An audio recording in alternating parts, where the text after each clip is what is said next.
हरे अब का करबू हो, अब का करबू बतावा हमर धनिया, अब का करबू हर गलू पर धनिया, अब का करबू।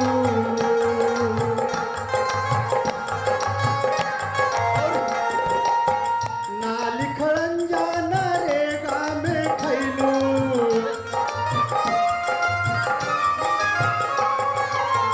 पहले वाली तलियन के फिर से खोतवलू।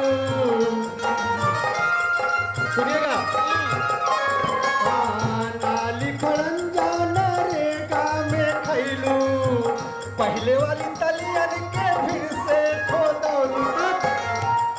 भरौलू नहीं पनिया, अब का करबू हर गलू पर धनिया, अब का करबू हर गलू पर धनिया, अब का करबू। बहुत बढ़िया, बहुत बढ़िया, बहुत क्या बढ़िया। बात बा, बहुत बढ़िया। मजा आ गया भैया, बहुत बढ़िया, आनंद आ गया, बहुत खूब खुश रहा।